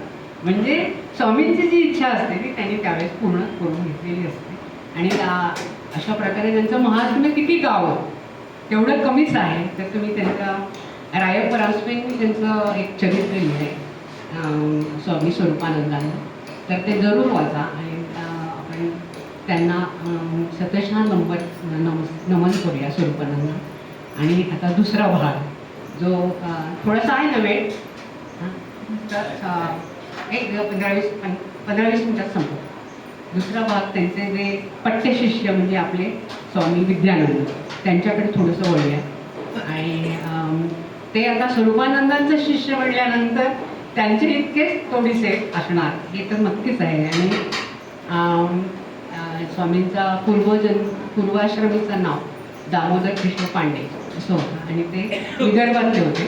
विदर्भामध्ये सावरखेड हे त्यांचं जन्मस्थान आणि तिथे त्यांचा जन्म 14 ऑक्टोबर 1924 साली झाला. आणि सांगायची गोष्ट म्हणजे त्या दिवशी कोजागरी पौर्णिमा होती. त्यांचा कोजागरी पौर्णिमेचा धनुपूर्ण चंद्र जन्माला आलेला होता. असं त्यांचा त्या ठिकाणी जन्म होतो. आणि त्यांना जन्मतःच काही सिद्धी प्राप्त होत्या. सांगायची गोष्ट म्हणजे की लहानपणीच त्यांना ईश्वराचं दर्शन व्हायचं. त्यांच्या जन्मतःच उजव्या पायाच्या अंगठ्यावर एक कवळं लाल बुंद कवळं तसा एक टिपका होता. आणि तो टिपका काय झालं ते जसे वाढायला लागले ना तसं वरवर सरकायला लागला. तो असा एका ठिकाणी राहिला नाही. तर त्यांना असं वाटलं की आई वडिलांना काळजी वाटली की हे काय होतंय, म्हणून ते ज्योतिषाकडे जातात. त्याला विचारतात हे काय होतं, हा हा आता 2 वर्षाचा झाला, 3 वर्ष झाले, हे वरवर सरकतंय, का असं होतंय? तर मग तो ज्योतिषी बघतो आणि सांगतो की हे त्यांना गणपतीचा प्रसाद आहे, हे गणपतीचं प्रतीक आहे. आणि ते जसे जसे मोठे होतील तसं तसं ते त्यांच्या ब्रह्मांडापर्यंत जाईल आणि तिथे ते अदृश्य होईल आणि काही वर्षांनी परत ते तिथे येईल आणि परत ते खाली चढतच जाईल. आणि ही प्रक्रिया, कारण त्यांना गणपतीचा आशीर्वाद आहे, त्याचं हे प्रतीक आहे, तुम्ही अजिबात घाबरू नका, असं त्यांनी त्याला आश्वासन दिले. आणि त्यावेळेचे लोक खूपच खरं म्हटलं तर ज्ञानी होते, पण त्यांना प्रसिद्धीची हौस अजिबात नसायची. आता आपल्याला एवढंसं काय झालं की लगेच मोबाईलवर टाका, लगेच प्रसिद्धी, तसंच त्या काळात नव्हतं. आणि आपल्याकडे अनेक विद्वान लोक होऊन गेले, पण ते सगळे पडद्याच्या आड झाले. आणि त्यांनी समाजाचं भलं केलं, कारण त्याच्यामुळे आपण आज जगतोय, इतकं चांगलं जीवन का आपण जगतोय, तर या सगळ्यांनी तपश्चर्या केली म्हणून आपण हे जीवन जगतोय. म्हणून त्यांची आपली नेहमी कृतज्ञता आपण त्यांच्याबद्दल बाळगावी, हे आपलं कर्तव्य आहे. तर असं ते दामोदर जेव्हा वाढत होता तेव्हा त्याला जे ईश्वरीय दर्शन व्हायची, तर त्याचे वडील जे होते ते सरकारी नोकरीमध्ये होते, तर त्यांच्या बदल्या व्हायच्या. तर ते दर्या ह्याच्यामध्ये सावरखेडलाच एकदा ते 3-4 वर्षाचे असताना बाहेरच्या बाजूला जेवणं झालेली असतात आणि सगळेजण निवांत बसलेले असतात. तर ते आकाशामध्ये जेव्हा ते बघतात तेव्हा त्यांना असं लक्ष्मीची मूर्ती आणि शंकराची मूर्ती असं हळूहळू संपूर्ण आकाश भरून गेले असं दर्शन होतं. तर ते आपल्या वडिलांना म्हणतात, दादा बघा ना काय दिसतंय, काय दिसतंय. कारण त्या लहान मुलाला समजत नसते. ते म्हणतात काय दिसतंय, मला काय दिसत नाही. ते म्हणतात नाही, पण अशी एक देवी दिसते आणि ती वाढत जाते, तिचं खूप खूप खूप उंच, आणि ते आशीर्वाद देतात. आणि थोड्या वेळाने त्यांना पण शंकराचं दर्शन होतं. अशी त्यांना विविध दर्शनं लहानपणापासून व्हायची. आणि ते त्यांची जन्मताच पायाळू असतात, पायाळू होते. तर त्यांची आजी असते घरामध्ये, तर त्यांना पायाळू मुलांना जास्त जपावं लागतं. तर त्यांना अशी एक पायाळू लोकांचं एक असं वैशिष्ट्य आहे की त्यांना जो प्रश्न विचारू तर त्याचे जे उत्तर येतात ना ती खरी होतात, असं त्या गावातल्या लोकांचं एक मत असतं. तर त्या गावातले थोडेसे जे वाईट लोक, म्हणजे वाईट म्हणजे म्हणण्यापेक्षा जुगार खेळणारे लोक असतात, तर ते काय करायचे की त्या दामोदरच्या अंगठ्यावर कोळसा लावायचे, कोळशाने पूर्ण अंगठ्यातून झाकून टाकायचं आणि काजळी लावायचे. आणि मग त्याच्यामध्ये त्याला म्हणायचं काय दिसते सांग, काय दिसते सांग. 5 वर्षाचा असतो. तर त्यांना ते असं दिसायचं की काही लोक आले, त्यांनी बिछायची अंथरलेली आहे आणि मग तिथे एक असा माणूस उभा आहे आणि तो फळ्यावर काहीतरी लिहितोय असं त्यांना दिसायचं. ते सांगायचे तो फळ्यावर काही म्हणजे काय लिहितोय सांग, काय लिहितोय सांग. तर त्याच्यावर तो आकडा लिहायचा, काहीतरी काय तो आकडा असेल तो आम्हाला सांग. तर ते सांगायचे. तर तो आकडा असेल तर ते लावायचे, ते आकडा लावायचे तर ते लोक लावायचे आणि खरंच त्यांना तो लागायचा आणि बक्षीस मिळायचं, ते काय पैसे मिळायचे. तर असं त्याच्यामुळे काय होतं की त्यांच्या घरातली गर्दी वाढायला लागते. तर ते आजीच्या लक्षात येतं की हे चुकीचं आहे, कारण ह्या मुलाला त्यांनी पळून नेलं, काय केलं तर काय माहिती, हा एवढा आपला चांगला नातू आणि आपल्या हातनं जायचा. तर तिला रात्रंदिवस त्याची चिंता लागायला लागली की आता हे बंद व्हायला पाहिजे, हे नको. आणि जुगार खेळणं पण चांगलं नाही, त्याला हातभार पण लागतोय, हे चुकीचं आहे, हे तिच्या लक्षात येतं. आणि मग ती जाणकाराला विचारतात, तर ते म्हणतात की तुम्ही तिच्या अंगठ्यावर बिब्याच्या फुल्या आहेत, म्हणजे त्याची ती सिद्धी झाली. त्याप्रमाणे ती एक दिवस त्या बिब्या टाकून त्याच्या अंगठ्यावर त्या फुल्या मारते आणि त्यापासून ती सिद्धी जाते. सगळ्या हायस्त होतं मग सगळ्या घरातल्या लोकांना. आणि मग त्याचं शिक्षण वगैरे सुरू होतं. काय झालेलं असतं की त्यांना घरात 7-8 भावंड असतात ते, आणि यांचा दुसरा तिसरा नंबर असतो, आणि 3 बहिणी आणि 5 भाऊ असतात. आणि वडील एक सरकारी नोकरीमध्ये असतात. तर त्यांना फारसं पैसा घरामध्ये नसतो, गरिबीचं असतं शिक्षण. तर त्यांचं शिक्षण ते आई वडील पूर्ण करतात. तर मोठा मुलगा मॅट्रिक होतो, मग हे मॅट्रिक होतात. तर वडिलांची अशी इच्छा असते की यांनी इंजिनियर व्हावं. ते असे होतात की हा हुशार मुलगा आहे, ह्याला इंजिनियर व्हावं. तर ते वडिलांना म्हणतात की तू आपल्याला कॉलेजचा खर्च आपल्याला झेपणार नाही. पण ते म्हणतात नाही, मी कसंही करीन पण मी तू इंजिनियर हो. म्हणून ते त्याला नागपूरला पाठवतात मॅट्रिकनंतर. तिथे तो कॉलेजमध्ये ॲडमिशन घेतो आणि त्याच्या मित्राबरोबर ते आलेले असतात. आणि तो काळ असतो 1942 लढ्याचा. आणि त्यावेळेस अगदी रण पेटलेलं असतं. तर त्या ह्याच्यामध्ये काय होतं की चले जाऊची जोरात चळवळ चालू असते आणि ते एका खोलीमध्ये राहत असतात दोघंजणं, पण त्यांना जेवायला दुसरीकडे जायला लागत असतं. मी आता थोडक्यात सांगते. तर त्यांच्याकडे सायकली असतात आणि ते दोघंजणं जेवायला म्हणून सायकलवर चाललेले असतात. तर ब्रिटिश लोक जे पोलीस हिंडत असतात ते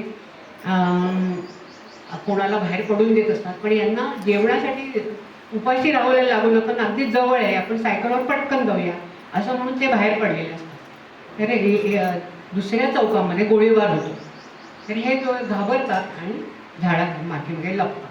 पण या पोलिसांच्या लक्षात येतं की इथे कोणतरी आहेत आणि त्यांचा पाठलाग करतात. सायकलवरनं हे आणखीन पुढे जातात, पण ते गोळी झाडतात आणि त्यावेळेस काय होतं की त्यांच्या मित्राला गोळी लागते आणि तो मित्र सायकलवरनं घायाळून खाली पडतो आणि त्यांच्या डोळ्यासमोर तो तळमळून मरतो. म्हणजे त्यांना काहीही करता येत नाही. कुठल्याही प्रकारे त्यांना गोळी त्याच्या छातीतच लागलेली असते. कुठल्याही प्रकारची मदत ते करू शकत नाही आणि त्यांना म्हणजे आता ते हतबल झालेले असतात आणि कसे कसे लपत छपत ते त्यांना वाईट वाटतं की आपल्या मित्राला आपण असं सोडून चाललोय. हे बघून त्यांचं हृदय अगदी पिळवटून आलेलं असतं, पण पर्यायच नसतो. म्हणून ते आपल्या खोलीवर येतात आणि खूप रडतात आणि पुढे काय झालं हे त्यांच्या त्या बुद्धीच्या पलीकडे असतं आणि ते त्याचे गर्भगळीत होतात. 2-4 दिवस ते खोलीत तसेच थांबतात. जेवण नाही, खाण नाही, काही सुचत नसतं त्यांना. आणि मग ते एक दिवस रात्री निघून घरी येतात जबलपूरला, त्यांच्या खेडेगावी परत येतात. आणि आल्यानंतर ते आईवडिलांना सांगतात की मी हे करू शकत नाही आहे. पण वडील म्हणतात की तू इथे अभ्यास कर आणि कर, अशी त्यांची प्रबळ इच्छा असते. पण ते अभ्यास करतात इंजिनिअरिंगचा पहिला, पण त्यावेळेस ते नापास होतात कारण त्यांची मानसिक स्थितीच ते बरोबर नसतात. आणि मग त्यांच्या लक्षात येते की आपण हे पूर्ण नाही करू शकत आहे आणि आपल्या वडिलांना आपण नापास होऊन तर पुढे शिकवणं शक्यच नाही. म्हणून ते एक दिवस काय करतात की निर्धार करतात की आपण आता आपल्या पैसा कमवून आपण शिकायचं, शिक्षण सोडायचं नाही, पण आपण कमवायचं आणि आपण शिकायचं असं म्हणून ते एक दिवस वडिलांना सांगतात की माझी सोय मी करतो असं म्हणून ते कपडे घेतात आणि जबलपूरला येतात. येताना ते एक त्यांच्या ओळखीचे जे असतात वडिलांचे मित्र त्यांना विचारतात की मी नागपूरला जबलपूरला समजा गेलो तर मी कुठे राहू, मला काहीतरी राहण्याची सोय पाहिजे. म्हणून तर ते त्याला एका मंदिराचा पत्ता देतात की हे माझे मित्र आहे, तू त्यांच्या मंदिराचे पुजारी आहेत, त्यांच्याकडे तू अवश्य राहू शकतो, बाकीची व्यवस्था तुझी तू कर, ते तुला आसरा देते. एवढं तो त्याचं आश्वासन देऊन ते परत. आणि त्यावेळेस काय झालेलं असतं की स्वातंत्र्य लढा अजून पेटलेला असतो, कारण अजून पुढे 2 वर्ष गेलेली असतात, त्यामुळे पेटलेला असतो. आणि महायुद्ध, दुसरं महायुद्धाचा तो काळ असतो. तर त्या काळामध्ये जबलपूरमध्ये भरती चालू असते. तर त्यांना असं वाटतं की त्या भरतीमध्ये आपल्याला नोकरी नक्की मिळेल असं म्हणून ते येतात. त्या पुजाऱ्याकडे दाखवतात की मला यांनी असं पाठवलं आहे. तर तो खरंच त्यांना तिथे आश्रय देतो. पण ते कडाक्याच्या थंडीचे दिवस असतात, त्यांच्याकडे जेमतेम 2-3 कपडे असतात, बाकी काही नसतं. आणि त्या थंडीमध्ये त्या मंदिराच्या फरशीवरच ते झोपतात. इतकी थंडी, खालनंही थंडी वरनंही थंडी, अशा थंडीमध्ये त्या नळाखालीच गार पाण्याने आंघोळ करतात. सकाळी उठून त्या जिथे भरती चालू असते तिथे रोज जायचं, तिथे आपलं दाखवायचं की मी असं शिकलो आहे, अमुक केलं तुमचं, असं करून त्यांना ते दाखवायचं. तर त्यांनी घेतलं तर म्हणजे 2-3 ठिकाणी त्यांना नकारच मिळतो. असं करत ते महिनाभर असं जातं. आणि शेवटी त्यांना एका ठिकाणी होकार येतो आणि तिथे त्यांना डिफेन्स अकाउंट्स ज्या ऑफिसमध्ये मी होते तिथं मीटर आहे, तिथे त्यांना तिथे जबलपूरमध्ये नोकरी मिळाली. आणि हे माझं भाग्य की मी त्या डिपार्टमेंटमध्ये पुण्याला लागले. नंतर त्यांची पुण्याला बदलली, तो भाग आपण थोडा नंतर बघू. नंतर ते तिथे जॉईन झाले आणि जॉईन झाल्यानंतर त्यांना की एक पोटाचा आधार मिळाला, एवढीच त्यांना त्यावेळेस आधार मिळाला आणि त्या पुढचं जीवन सुरू झालं. आणि मग त्या काळामध्ये त्यांनी थोडंफार ऑफिसचं काम सगळं शिकून घेतलं आणि अगदी प्रामाणिकपणे मनोभावे ते सगळं काम करत होते. आणि जो पैसा मिळत होता तो अगदी आपल्याला पोटाला लागेल तेवढाच ठेवायचा, बाकी सगळा वडिलांना पाठवून द्यायचा. असं त्यांचं सुरू झालं. 1 वर्ष 1.5 वर्ष गेल्यानंतर मी स्वतःचा अभ्यास सुरू केला आणि ते बाहेरनं परीक्षा बसायची जी सोय होती त्याच्याप्रमाणे ते शिक्षण सुरू केलं. आणि त्या सगळ्या हाल अपयशामध्ये तेही एकदा आजारी पडले. ते आजारी पडले आणि त्या काळामध्ये औषधोपचार आत्ता इतके प्रगत नव्हते. त्यांना टायफॉईड झाला. टायफॉईड झाल्यानंतर मग वडिलांनी त्यांना घरी आणलं. त्यांचा सगळ्यांनी त्यांची शुश्रूषा केली. बऱ्यापैकी बरे झाले. पण डॉक्टरांनी त्यांना असं मत दिलं की तू आता जबलपूरला न राहता हवा पालट करून तू आता दुसऱ्या ठिकाणी जा राहायला, म्हणजे तुला जास्त बरं वाटेल, असं त्यांना सल्ला देतात. आणि मग ते ऑफिसमध्ये असं अर्ज करतात की मला आरोग्याच्या कारणासाठी बदली द्यावी. मग त्यांची पुण्यामध्ये बदली होते आणि मग ते पुण्यात येतात. आणि त्या काळामध्ये म्हणजे त्या आजारपणाच्या आधीच त्यांचं पूर्वीच्या काळी मुलगा 20-22 वर्ष झाले की लग्न व्हायची, त्याप्रमाणे त्यांच्या वडिलांनी त्यांचं लग्न करून दिलेलं असतं. त्यांना एक मुलगा पण झालेला असतो त्यावेळेस. ज्याला नोकरी लागल्याबरोबर आईची घाई चालू असते की हिचं लग्न करा, हिचं लग्न करा, त्याप्रमाणे त्यांचं लग्न झालेलं असतं. आणि जेव्हा ते पुण्याला येतात तेव्हा त्यांना म्हणजे भाड्याने खोली घेऊन ते राहतात. तेव्हा त्यांना 2 मुलगे असतात. आणि ते मग काय करतात ते की पुण्याला स्थिरस्थावर झाल्यानंतर गोळीबार मैदान म्हणून पुण्याचं एक स्थान आहे, तिथे त्यांच्या CDO म्हणजे संपूर्ण देशामध्ये जे आर्मी ऑफिसर जे आहेत कुठेही असू दे, तो म्हणजे फील्डवर असू दे, पीस स्टेशनमध्ये असू दे, परदेशात असू दे, पण आर्मी ऑफिसर जो असेल तो त्याचं पेमेंट हे त्या ऑफिसमध्ये एकत्रित होतं तिथे. असं ते एकच ऑफिस म्हणजे त्यामुळे भारतामध्ये कुठले आर्मी ऑफिसर जे म्हणजे अदर रँक्सचे लोक जे अनेक ठिकाणी त्यांची संख्या त्यांचे अनेक ऑफिस आहेत, पण ऑफिसरचं पेमेंट तिथंच होतं. असं त्या ऑफिसमध्ये त्यांची बदली होते आणि तिथे ते काम करत असतात. नंतर त्या ह्याच्यामध्ये त्यांना ज्ञानेश्वरीची जी ओढ असते, तर पुणे हे विद्येचं माहेरघर, त्यामुळे त्यांना त्या बुद्धीला अजून चालना मिळते. मग त्या अनेक वसंत व्याख्यानमाला म्हणा किंवा अनेक व्याख्यानमाला पुण्यामध्ये व्हायच्या, त्या सगळ्या ह्याच्यामध्ये ते जायचे वेळ काढून. आणि त्यांनी त्यामध्ये राज्यशास्त्र आणि समाजशास्त्र हे 2 शास्त्राचा घरी अभ्यास करून त्यांची MA पदवी प्राप्त केली. इंग्लिशमध्ये पण त्यांनी MA केली. आणि ते म्हणजे इतके ज्ञानपिपासू होते सांगण्याचा अर्थ, म्हणजे इतक्या संकटांना तोंड देऊन प्रत्येक त्यांच्या धाकट्या सगळ्या भावंडांना त्यांनी एक करून पुण्यात आणलं, बहिणींना पुण्यात आणलं, त्यांना शिकवलं आणि त्यांची लग्न करून दिली. आपल्या वडिलांचा पूर्ण भार कमी केला आणि अशा प्रकारे त्यांनी सगळा कर्तव्य जे आहे, संसार कर्तव्य, ते सगळं पूर्ण केलं.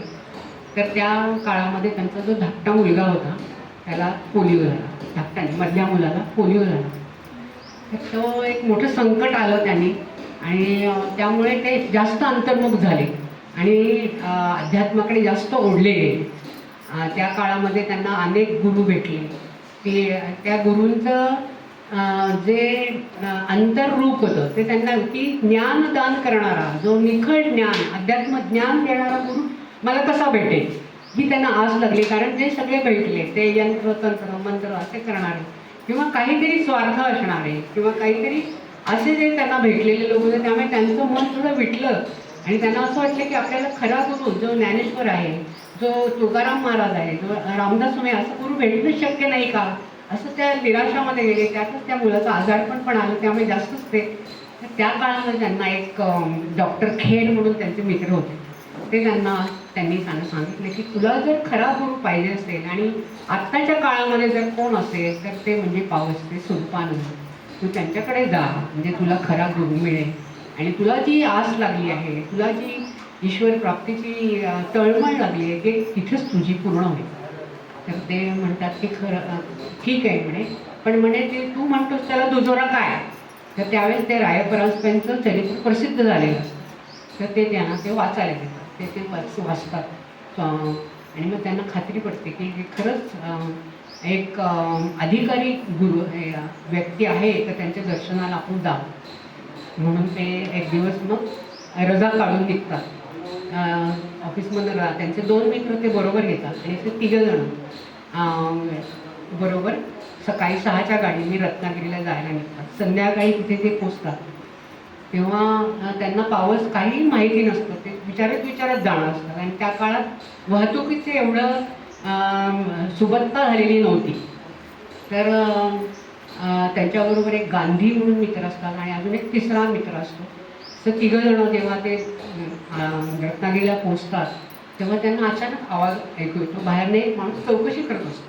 काय चौकशी करत असतो की या गाडीमध्ये पांडे आहेत का, या गाडीमध्ये गांधी आहेत का. तर त्यांना असं वाटतं की आपलं नाव या गावात कोण घेईल असं त्यांना वाटतं. पण परत तो म्हणतो की या गाडीत कोणी पांडे आहेत का, कोणी गांधी आहेत का, अशी तिघांची नावं घेतात. तर त्यांना वाटतं खरंच आपल्यालाच बोलवतात म्हणून ते उतरताना म्हणतात हो आम्हीच पांडे आहे, हे माझे मित्र गांधी आहे. तर त्यांना तेवढे मला पावसच्या स्वामींनी पाठवलं आहे. त्यांनी सांगितले की ह्या गाडीने पुण्याहून 3 जण येतील, त्यांना तू उतरून घे आणि पावसच्या गाडीमध्ये बसवून दे. त्यांना कोकणातलं काय माहिती नाही. तर ते तिथं पहिली प्रचिती येते. त्यांनी नावं सांगितलेली नसतात, आम्ही आलो हे येणारे हे सांगितलेलं नसतं, तरी त्यांची नावं त्यांनी घेतले. ते मालवणकर म्हणून एक तरुण असतो आणि तो स्वामींचा भक्त असतो. तर तो तिथे रत्नागिरीमध्ये राहत असतो आणि त्याला दुपारी एका सेवेकरण्याकडून निरोप येतो की संध्याकाळच्या गाडीने असे 3 जण येतील, त्यांना पाठवून दे. मग ते 3घांना घेतात आणि तिथे आता तिथे पूल झाला आहे पावसला जायला, पण तो पूर्वी पूल नव्हता. तिथे भाट्याची खाडी होती, त्या खाडीतनं नावेने जायला लागायचं. मग पलीकडच्या तिरेला गेले की पावसची गाडी मिळायची. तर तो खाडीतनं घेऊन जातो त्यांना, त्या पावसच्या गाडीमध्ये बसवतो आणि सांगतो तुम्ही आता पोचा. तर तिकडे त्याप्रमाणे ते जातात. ते हे पहिली प्रचिती त्यांना आलेलीच असते आणि तिथे उतरून त्या देसाईंच्या घरी जेव्हा ते जातात तर ते त्यांच्या गेटमधनं आत गेल्याबरोबर त्यांचा एक सेवेकरी येतो. सेवेकरीला स्वामी सांगतात की आत्ता जे 3 जण आले आहेत तेव्हा 8:30 वगैरे झालेले असतात. स्वामी कधीही कोणाला भेटत नसतात, त्यावेळेस भेटण्याची त्यांची वेळ नसते. पण त्यांनी सेवेकऱ्याला सांगतात की ते 3 जण आहेत, त्यांना म्हणा तुम्ही हातपाय धुवा आणि लगेच माझ्या दर्शनाला या. तर तो माणूस येतो, तो मुलगा येतो आणि सांगतो त्यांना की आत्ता तुम्ही जे 3 जण पांडे, गांधी आणि तिसऱ्याचं मला नाव आठवत नाही, पण त्या त्यांनी ताबडतोब तुम्हाला स्वामींनी बोलवले की त्यांची दुसरी प्रचिती आलेली असते. ते दर्शन घेतात, त्यांना फक्त ते दर्शन देतात आणि खडीसाखरेचा खडा देतात आणि सांगतात की उद्या सकाळी तुम्ही या आणि आपण सकाळी बोलू असं म्हणून ते त्यांना. आणि जे त्यांना ते प्रथम दर्शन झालं स्वामींना आपल्या गुरूंचं, तर त्यावेळेस त्यांना त्या एका दृष्टीमुळेच त्यांचं इतकं समाधान होतं की रात्रभर ते सकाळची वाट बघत असतात आणि झोपच लागत नाही. आणि सकाळी जेव्हा ते सुस्नात होऊन त्यांच्या दर्शनाला होतात तेव्हा त्यांनी त्यांच्या मनातल्या सगळ्या शंकांचं निरसन त्यांच्या केवळ दर्शनाने होतं. त्यांची संजीवनी गाथा जेव्हा त्यांना वाचायला देतात तेव्हा त्यांना तो अभंग येतो.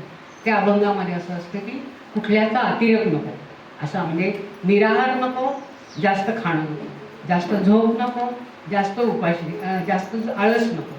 असा त्यांना आहे की संयमी जीवन कसं बाळगा, संयम जीवन बाळगता होय योगसिद्धी, असं त्यांना ते अभंग येतो. आणि त्यांना बरोबर ते मार्गदर्शन घडतं आणि कुठलेही त्याग न करता आपण ईश्वर प्राप्ती कशी करून घ्यावी असं त्यांना मार्गदर्शन घडतं.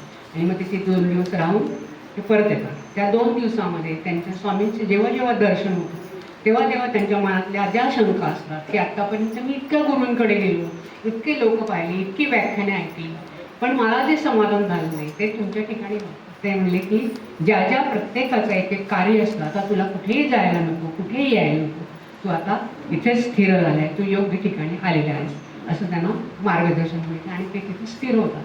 आणि मग त्यांचा एक वेगळा त्यांना जी सोहम साधना कशी करायची हे त्या 2 दिवसामध्ये स्वामींनी सांगितलेलं असतं.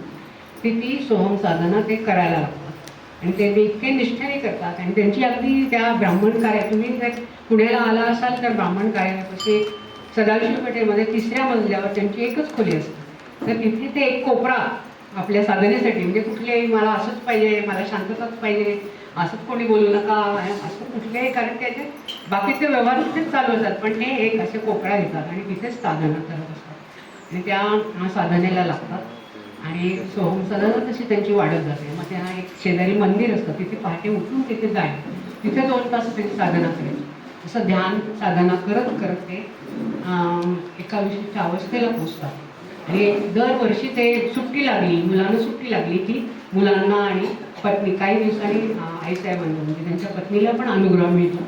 आणि त्याही अनुग्रहित झाल्यामुळे त्या गजानन महाराजांच्या निस्किम भक्त असतात.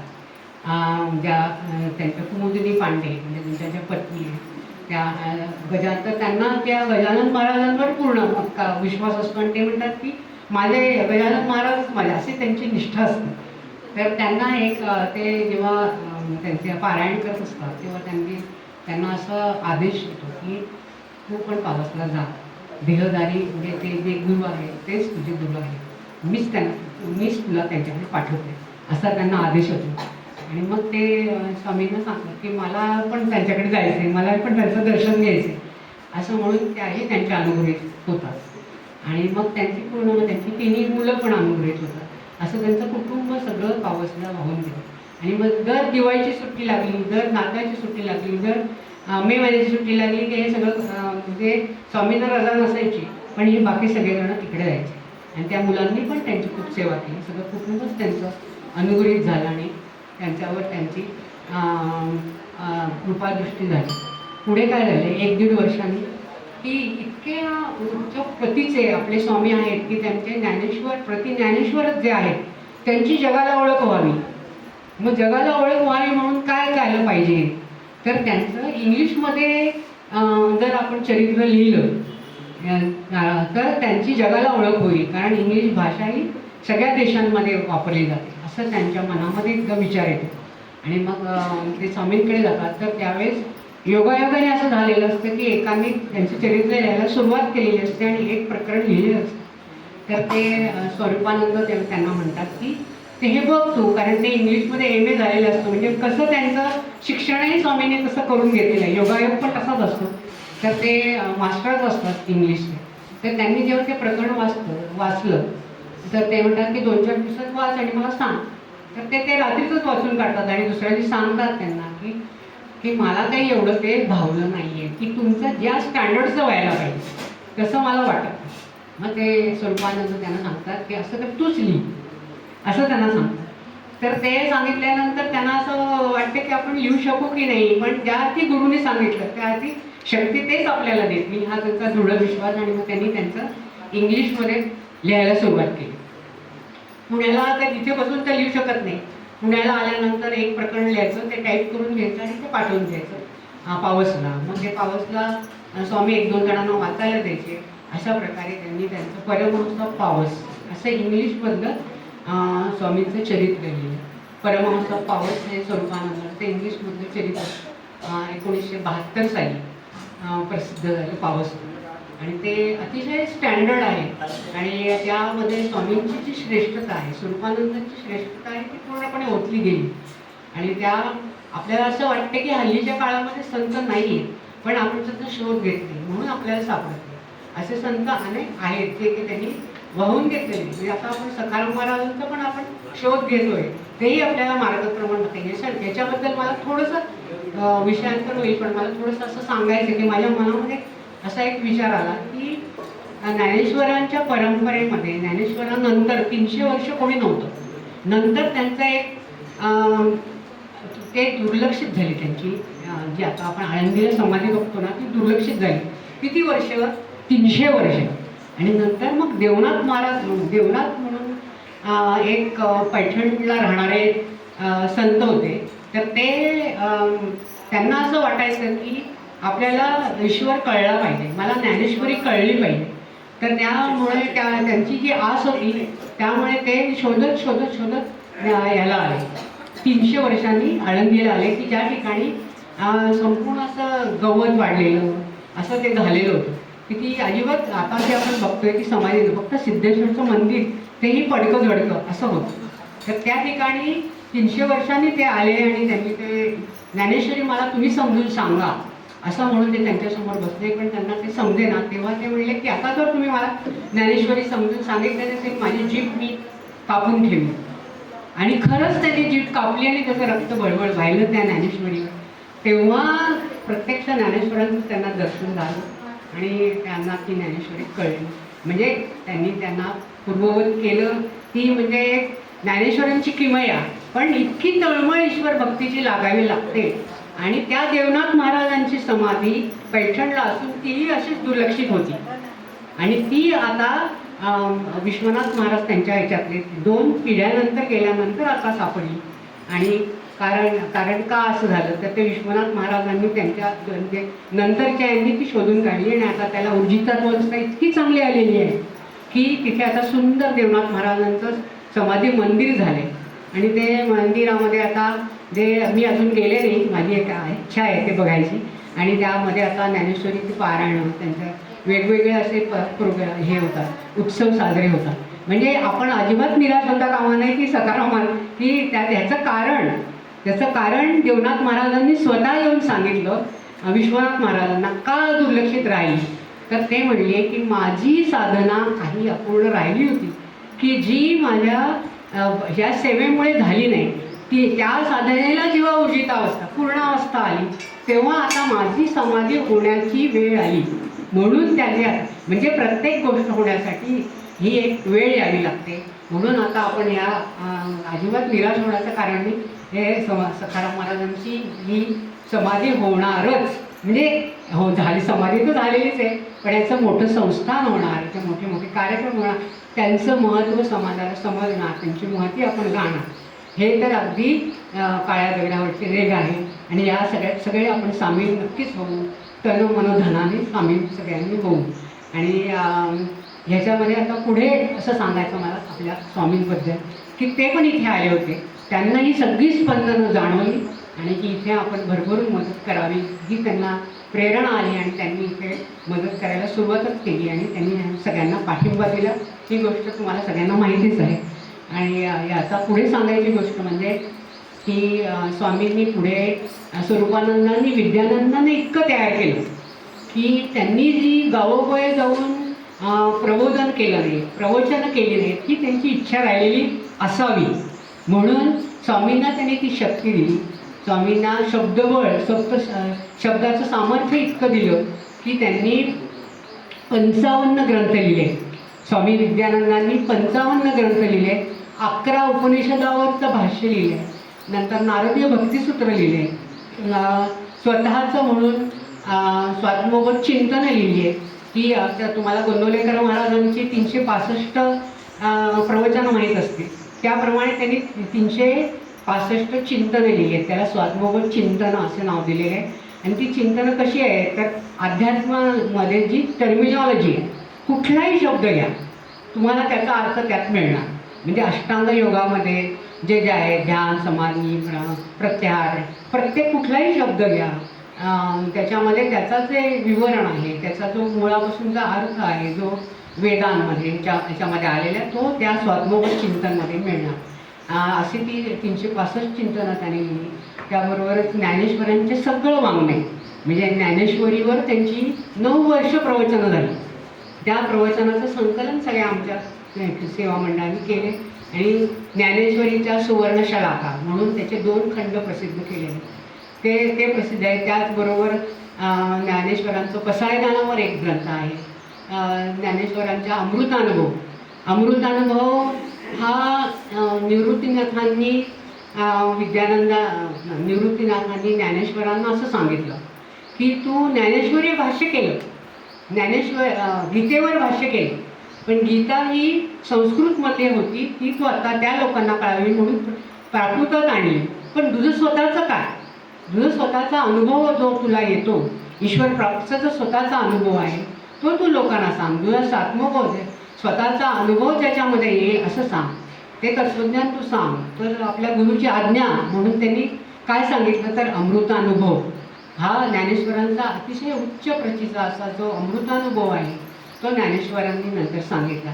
आणि तो अमृतानुभवावर स्वामींनी प्रवचनं केली की जे आपल्या सामान्य लोकांना कळावे, कारण तो त्या जरा थोडासा दुर्बोध आहे अमृतानुभव कळायला. तर त्या ह्याच्यावर आत्ताच्या भाषेमध्ये अतिशय सुलभ करून आत्ताच्या उदाहरणं देऊन त्यांचे कथाप्रसंग सांगून ते अवघड तत्त्वज्ञान सोपं केले. आणि अमृतानुभव हे आपल्याला हाती दिले. अमृतानुभव नंतर चांगदेव पासष्टी, तुम्हाला या गोष्टी सगळ्या माहितीच आहे. चांगदेव पासष्टीवर पण त्यांचं भाष्य आहे. चांगदेवांनी जे कोरपत्र लिहिलं त्याच्यावर ज्ञानेश्वरांनी त्यांना पत्र लिहून पाठवलं. तर ते पत्राचं त्या कोऱ्या पत्रातला जो अर्थ होता त्यांना ते कोडं पडलं होतं चांगदेवांना. तर ते उलगडलं ज्ञानेश्वरांनी आणि ते त्याच्यावरही स्वामींनी प्रवचनं केली. असे अनेक प्रवचनं त्यांनी केली, स्वतःचं पण सांगितलं. आणि सगळ्यात मुकुटमणी म्हणजे सोहम साधनेवर त्यांनी एक ग्रंथ लिहिला. त्यासाठी ते 2 वर्षे एकांतवासात गेले होते बेळगावच्या एका खेडेगावामध्ये, की जिथे काही कुठली सुविधा नाही, पण तिथे ते राहिले, तिथं तपश्चर्या केली, स्वतः ते अनुभव घेतले. आणि नाथ परंपरेचा जो आदिनाथापासून आलेला नाथ संप्रदाय आहे त्याच्यात जी पुढे प्रत्येकाने नाथाने आपली भर घातली त्या साधनेमध्ये, त्या सगळ्याचं संकलन करून त्याचा स्वतःचा अनुभव घेऊन त्यांनी सोहम योग प्रदीप्का म्हणून एक मुक्तिबोध असा एक ग्रंथ जो सगळ्याचा शिरोमणी आहे असा तो लिहिला आहे. तर या सगळ्याचा तुम्ही आस्वाद घेऊ शकता. आणि या जी प्रवचन जिथं झाली त्याच्या संपूर्ण महाराष्ट्र त्यांनी पिंजून काढला. इतका त्यांनी प्रवचनाचा धो पाऊस पडला स्वामी विद्यानंदांनी. आणि आपल्या सगळ्या साधकांना जे उत्सुक आहेत, जे ईश्वरनिष्ठ आहेत, त्यांना साधनेला एक विशिष्ट स्थान प्राप्त व्हावं म्हणून त्यांनी आश्रमांची स्थापना पण केली. आश्रम चालवणं किती अवघड आहे हे सगळ्याचा अनुभव आपण 3 दिवस तिथं उत्सव करायचा तरी सुद्धा किती झटावं लागतं. पण ते त्यांनी आश्रम स्थापन केले. एक वडकीला पुण्याजवळ दिव्य जीवन वाटिकाश्रम म्हणून तिथे एक स्थापन केलं. जळगावला पण खोटेनगरमध्ये दिव्य जीवन वाटिकाश्रम जळगाव हा एक स्थापन केला. आणि ते कोथरूडला जिथे राहत होते त्यांची 3 मुलं जिथे राहतात आता तिथे पण त्यांनी एक मोठा बंगला बांधला आहे. त्याच्या बाहेरच्या भागामध्ये त्यांनी एक हनुमंताची स्थापना केली. म्हणजे ह्या सगळ्या 3ही आश्रमामध्ये त्यांनी 3 हनुमंताची स्थापना केली. आणि दुसरं सांगायचं वैशिष्ट्य म्हणजे त्यांच्यामध्ये सांगू तेवढं थोडंच आहे, पण आपल्याला वेळेची मर्यादा आहे की त्यांच्यामध्ये जे आपलं पंचक आहे महाराष्ट्राचं, ही रामदासांची हनुमान भक्ती ही पूर्ण स्वामींमध्ये होती. आणि त्यांनी रामदासांनी जसं 11 मारुतीची स्थापना केली तसं स्वामींनी 3 मारुतींची स्थापना केली. एक म्हणजे वडकीला सोहम ध्वनी हनुमंत आहे, जळगावला सोहमोद्धारक हनुमंत आहे. आणि त्यांच्या बंगल्यामध्ये त्यांनी सोहम बंगला असं त्यांच्या बंगल्याचं नाव आहे, तिथे सोहम सिद्ध हनुमंत आहे. आणि त्या 3ही हनुमंतांची त्यांनी स्थापना केली. आणि माळशिरसला वेगळा एक ज्ञानेश्वर जे आपल्या महाराष्ट्राचं भूषण आहे त्याची मूर्ती सर्वेश्वर, की ज्या सगळ्या ईश्वरांचा जो स्वामी आहे असा जो ज्ञानेश्वर आहे, ज्ञानाचा पुतळा आहे, त्या कैवल्याचा पुतळ्याची स्थापना तिथे केली. अतिशय सुंदर अशी ज्ञानेश्वरांच्या मूर्तीची स्थापना माळशिरसला सर्वेश्वर मंदिर असं म्हणून त्यांनी स्थापना केली. अशा या सगळ्याची स्थापना करून समाजामध्ये लोकांनी साधनेला लागावं, खरं अध्यात्म काय आहे त्याचं ज्ञान त्यांना व्हावं, साधनेला वेळ मिळावा, योग्य जागा मिळावी असं वातावरण निर्माण करण्यासाठी म्हणून हे जे आश्रम आहेत ते आहे. तिथं कोणालाही ह्या पंथाचा आहे त्या पंथाचा आहे अशी साधना करतो मी असं कुठलंही बंधन नाही. कोणी तिथे कधीही येऊन आपली साधना करू शकतो, आपल्या जन्माचं सार्थक करू शकतो. आणि त्यांचं म्हणणं एकच आहे की तुम्ही दिव्य जीवन जगा. दिव्य जीवन, त्यांच्या आश्रमाचं नाव काय आहे ते दिव्य जीवन वाटिकाश्रम. वाटिका, जिथे वाटिका म्हणजे रोपं लावली जातात आणि ते वाढवली जातात, तसं साधकांनी तिथे यावं, आपल्यापासून एखादं वृक्ष तयार करावं, त्यातनं परत वृक्ष तयार व्हावे, असं ते वाढत वाढत वाढत जाऊन ईश्वरांची मांदियाळी निर्माण होण्याचं जे ज्ञानेश्वरांचं स्वप्न आहे ते त्यांना साकार करायचं आहे. त्यासाठी त्यांनी केलं. आणि त्यासाठी अजून एक फक्त एक भाग सांगते आणि थांबते की ज्ञानेश्वर हे खरे क्रांतिकारक आहे. क्रांतिकारक कोण आहेत तर ज्ञानेश्वर आहेत, कारण त्यांनी प्राकृत संस्कृतमध्ये जे बंद झालेलं ज्ञान होतं ते फोडलं आणि त्याचं ज्ञानभांडार आपल्या महाराष्ट्रामध्ये पसरवलं. आणि त्यासाठी जी क्रांतीची जी शक्ती लागते, जी अस्मिता लागते, ती ज्ञानेश्वरांकडे होती आणि प्रत्यक्ष विष्णूचं ते रूप होतं आणि त्यामुळे ते खरे क्रांतिकारक. मग ही उत्क्रांती थांबली का? ही उत्क्रांती थांबली नाही, तर ती प्रतिज्ञानेश्वर म्हणून श्री अरविंद, पांडिचेरीचे अरविंद त्यांच्या रूपाने ते परत अवतरले. तर ते कसे अवतरले? तर त्यांनी अजून या पूर्ण उत्क्रांतीचा पुढचा टप्पा जो आहे की अरविंदांचं असं तत्त्वज्ञान आहे की आपण आत्तापर्यंत आपल्याला मोक्ष, मला सुटका पाहिजे असं आपण एक संकल्पना आपल्या मनामध्ये आहे की मला संसार नको, मला यातनं बाहेर पडायचं आहे, मला यातनं पळून जायचं, मला हे नको. हा जो नकारार्थी भाग आहे तो का, असं अरविंदांनी तत्त्वज्ञान मांडलं. आणि त्यांना असं वाटलं की ही पृथ्वी कोणी निर्माण केली आहे, हे विश्व कोणी निर्माण केले, तर ईश्वराने निर्माण केले.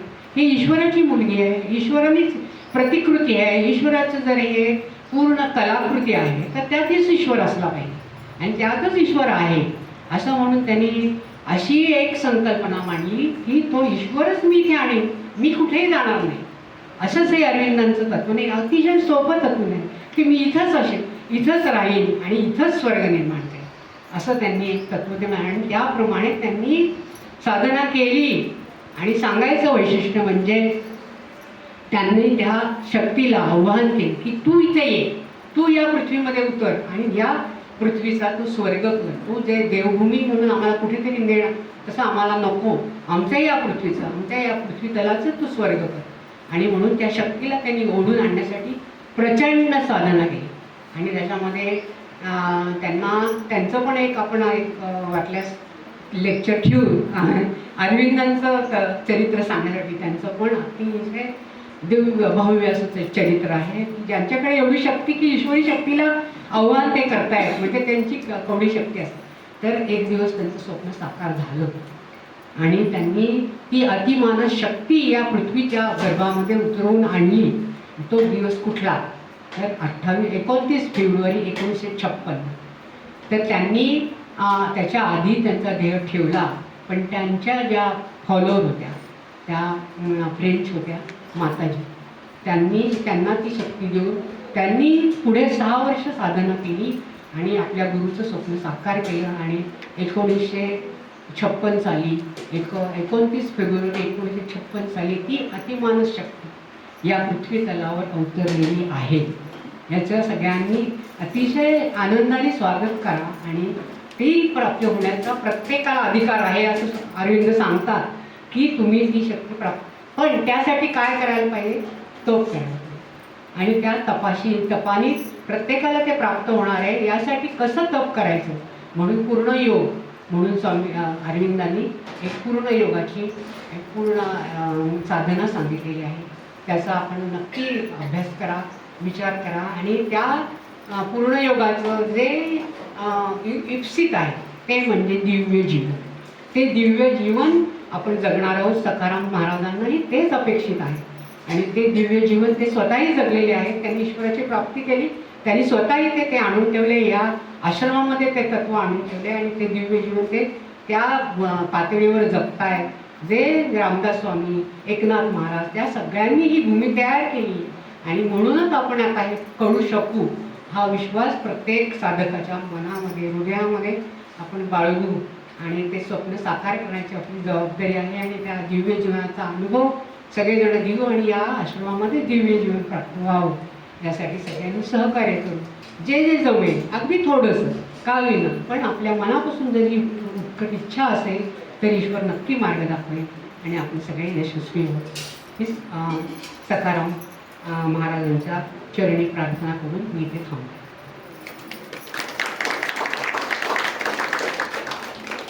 आणि शेवटी मला इथे सगळ्यांना बोलण्याची संधी दिली याबद्दल सगळ्या संस्थांचे आभार. आणि तुम्ही सगळ्यांनी ऐकून घेतलं त्याबद्दल आभार. काही चुकलं असेल तर ते माझं आणि बाकी सगळं सखाराम महाराज.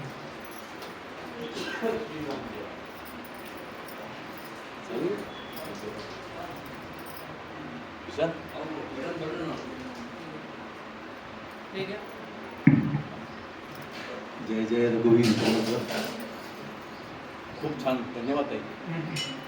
कालचा विषय त्यांचा गुरु महिमा, आजचा विषय सद्गुरू माझा सांगितले. खूप छान त्याने प्रबोधन केलं. मी सांगू इच्छितो की आमच्या मठावर सद्गुरू विद्यानंद महाराजांचे खूप आम्हाला आशीर्वाद आहे, त्यांचे खूप आम्हाला पाठबळ आहे. मी त्यांना सांगू इच्छितो की तुमचं मठ आहे. तुम्ही कधी इथं येऊ शकता, तुमच्या उत्सवात येऊ शकता, मध्ये पण येऊ शकता. आणि तुम्हाला जे काही तुम्हाला इथं काय इथं केंद्र करायचं आहे, तुम्ही भविष्यात करू शकता. हे तुम्हाला समजा. आता मी जास्त वेळ घेत नाही. दिलीप मला विनंती करतो की त्यांचं सत्कार सुद्धा काका काल झालेले टाका